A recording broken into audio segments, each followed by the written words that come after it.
if we don't do enough in the period until that election in 2015, what's going to happen? We're going to see people hit by the utterly misnamed benefits uprating bill. We're seeing benefits going up by 1% when inflation in headline terms is 3%, and in terms of the actual real expenses that people on the breadline are paying is up around 5, 6, 7%. When you look at where the actual cost of real life is for people who are just getting by. We're going to see people absolutely slammed by the bedroom tax.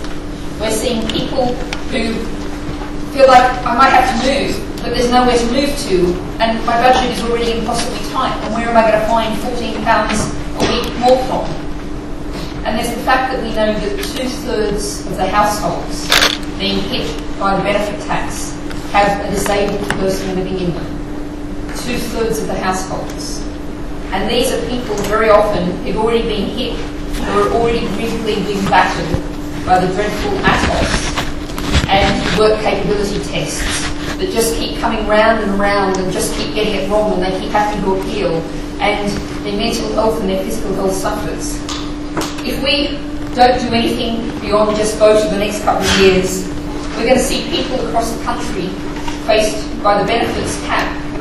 People, they're now talking about thousands of families in London in particular, but lots of other places too, who are going to get shipped out because the benefits cap won't cover their rent, and they're going to get shipped across the other side of the country to where rents are cheap. And places where rents are cheap are usually places where there's very few jobs and there's a great deal of economic deprivation. So what we're going to do is have a kind of social cleansing. And if we don't speak up, act, and do things like come to the meeting tonight and go to the People's Assembly in June, this is what's going to keep happening. And what's going to happen to the British economy? We're seeing austerity, George Osborne's Plan A. It's working out so well, isn't it? Even in its own terms. We now have the IMF, the International Monetary Fund, is saying maybe the British government should spend some more money. In fact, we're quite sure the British government should spend some more money. This is the IMF saying this to George Osborne. We've got an utter failure to invest in the green economy that we actually know could be providing tens, hundreds of thousands of good jobs. And this is very rare bit in my speech where I get to say quite a lot, I agree with the CBI, the Confederation of British Industry. And this isn't something that I actually say very often, just like I don't very often say I agree with the IMF. But the fact is, there's huge potential in renewable energy, huge potential in energy conservation, and the government isn't taking the simple steps it needs to make this happen. Magic words in the energy bill are decarbonisation by 2030. Now that's a really technical kind of phrase. What it basically means is providing a certainty so that wind farms onshore and offshore, solar can all go ahead, and investing in certainty, provide us with security of supply, supply us with jobs, get manufacturing and all of those things going here in Britain, and create a new form of energy for Britain. It's just not happening because we don't really have an energy policy. We sort of have a series of energy policies. We have whatever George Osborne wrote and David Cameron wrote on the back of an envelope last night. We have the Lib Dem energy policy, which is never going to get in, but hey, sometimes it might be alright. We have the Tories, wind farms of the devil energy policy. And there's some people who just have a truly religious belief about wind farms. And there's the energy policies we have, none of them really are actually getting delivered. And the other thing that's not being delivered is energy conservation. Now that sounds like a bit of a buzzword, a bit boring, but the fact is that if we think about insulation, home insulation, we have some of the worst housing in Europe. £1 in 4 that we spend on heating is just straight out wasted. It whooshes out of uninsulated ceilings, through drafty doors and windows, off to heat the planet, and it's wasted. And if we invested seriously in energy conservation, and at the moment the government is not putting one penny into serious energy insulation schemes, then we could create lots of jobs, get a lot of people out of fuel poverty, and cut carbon emissions. It's an absolute no-brainer. Yet if we don't act, if we don't speak up until 2015, this is not going to happen. And public transport. I was here on the way here, and of course, you might have noticed a little bit of snow out there. So of course, the train was delayed. We had to have an inspection of the tracks. We need a rail system that works. And instead of doing High Speed 2, this real big vanity project that's going to tear through the countryside, what we can do is take a lot of low-speed 1 lines, like indeed, dare I say it, the line to Norwich, and invest in those and speed up those and really make a difference to public transport. And we can invest in buses, decent bus services, invest in cycling, invest in walking. Instead, we've got a government that is reviving things like the Zombie Road project, the Bexhill-Hastings road link, and much more besides. And we've got a government that, when it thinks about tackling obesity, goes to McDonald's and Coca-Cola and asks for their advice on how they tackle obesity. Yeah, they're the people who really know about these things and really want to make a difference. So it's not enough in the next couple of years just to vote. We've got to get out and protest, come to meetings like this, go to these People's Assembly in June. Because also, if we don't do that, I can tell you what the Labour Party will do. I can tell you that because you can see what they're doing already. And what they're doing is standing there and being really, really small and saying as little as possible, except a nice, innocuous phrase like one nation that doesn't really mean anything, or you can make it mean anything you want it to mean. And just waiting because they think then they'll get elected in 2015. They don't want to say anything radical, anything different, anything to say this government is taking absolutely the wrong direction, austerity is wrong, our current economic problems come because the banks broke the economy. It wasn't government spending that caused whatever problems we have with the debt and the deficit now. It was the banks. We have to remember that. When you look at those figures, we go from before the economic crash, figures are down here, the debt and deficit. After the economic crash, they're up there. And yet, no one's saying that enough. Labour is just allowing the government to keep saying it was government spending that got us into this mess. And that just must be challenged. It must be challenged at things like the People's Assembly, must be challenged at things like tonight.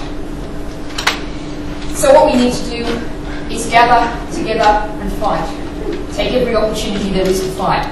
Now, I was recently, a couple of weeks ago, down at the University of Sussex. And you might know they've got a really great occupation going down there. They've been going for, must be at least 3 or 4 weeks now. They're holding the ground very well. They're occupying the convention centre. I don't know what's happened to the conventions. If you really gone off somewhere else. But they've got the whole convention centre. And they're saying to the university there, who tried to, by stealth, privatise all of their on-campus services. Tried to privatise the cleaners, tried to privatise the catering services. And they did that with a wonderful example of British capitalism and consultation. They called all the staff in and told them they were going to do this on the day they advertised the tender. This is what passes for consultation. Now, you know, the University of Sussex students have said no, and their symbol of resistance is lovely and simple, and it's an idea I think we might want to copy elsewhere. It's just a yellow rectangle. And it's just a little yellow ribbon, or what you can do and what lots of the staff have done is you stick up a rectangle of yellow copying paper in your window. And the university is running around trying to pull down bits of yellow paper, and as fast as the university administration runs around trying to pull them down, they get stuck back up again. And that's the kind of thing that small symbols, big actions really start to make a difference. Now, what we need to do, I was at Occupy in London on day 1, which seems like a very long time ago now, but I'm sure, particularly as the weather gets a bit better, I don't know what exactly the new variation of Occupy, what will happen this year. One thing I'm really sure is that things will happen. And, you know, let's look out for them, see where they're starting to bud, and really, really cultivate and encourage those flowers of protest wherever they are, whenever we get the chance. So there's going to be huge opportunities in the coming months to really make a difference. I'm going to just very briefly tell you some of the things that I can promise you that the Green Party will keep banging on about, keep trying to make a difference about. We're going to keep banging on, as I have been ever since I was elected last September, about making the minimum wage a living wage. We think it's absolutely disgraceful that you can work full-time and not earn enough money to live on. The minimum wage is £6.19 an hour. Around the country, the wage you need to live on, and it's not by any means luxurious, is $7.45. That £1.20 an hour makes a big difference to people's lives, and there's absolutely no excuse for the minimum wage to be below a living wage. And when I first started saying this, people thought, oh, this is terribly radical. But the New Statesman did a survey a couple of weeks ago, got 60% public support. I don't know what the other 40% are thinking. They probably earn a lot more than the minimum wage. But 60% public support for the whole idea of making the minimum wage a living wage. And the net benefit to the government would be £7.5 billion. That, so George Osborne, here's a way to deal with your figures, make the minimum wage a living wage. Another thing I'm going to keep banging on about in the next few months is renationalising the railways. It's an absolute no-brainer, as you all know. The privatisation is costing us £1.2 billion a year. And that's one of those kind of numbers that's just so high that it's sort of hard to make sense of. But to pin it down, you can cut rail fares across the board by 18%. Every time you buy a ticket to go and visit your friends or your relatives, you could save 18% if we renationalise the railways. And something else I'm going to keep absolutely banging on about in the next few months is protecting our NHS, keeping the NHS publicly run and publicly owned. And we have actually had in the last week or so a bit of a victory on this. It was one of those sort of sneak things that happened.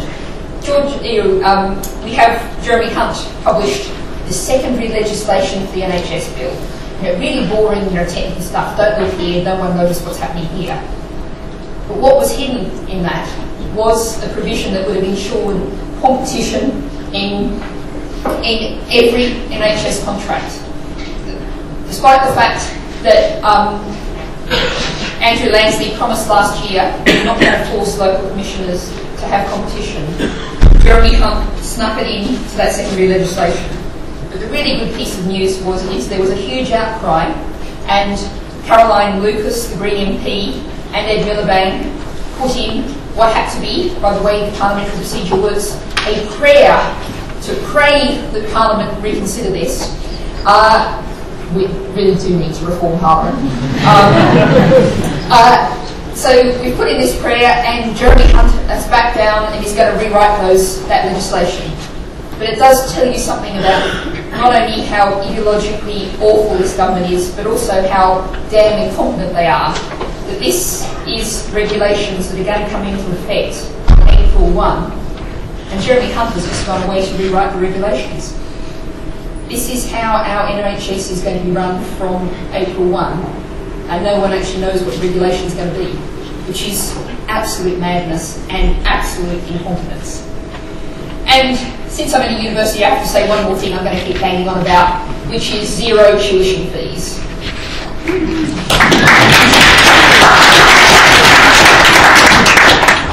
In the Green Party, we believe that education is a public good, and we absolutely must return to a situation where it's met from the public purse. And then if you go off and, God forbid, decide to earn a fortune in the city doing something utterly destructive and utterly useless, then you should pay a heap of money in tax. If you take your degree and go off and do something perhaps not very well paying but useful, then you shouldn't have that weight of debt sitting on your shoulder. So, I know sometimes it feels like, and I sometimes think, for students it feels like it's a lost struggle, but it isn't. We have to keep fighting that, we have to keep saying it, because if we don't keep saying it, this £9,000 a year isn't going to go away, and it's only going to get worse. So we have to keep fighting. So what we've got to do is speak up in the next few months, the next couple of years, get out to things like the People's Assembly, come to meetings like this, be active, make the claim for a new kind of economy, make the claim for living within the limits of our one planet here in Britain, but redistributing the wealth that we have. And remember, we are the world's 6th richest country. It doesn't often feel like that, but we are. And if we distributed the wealth far, far more fairly, we could create a decent society, a fair society, and we need to, all of us, get out there and fight for that. Thank you.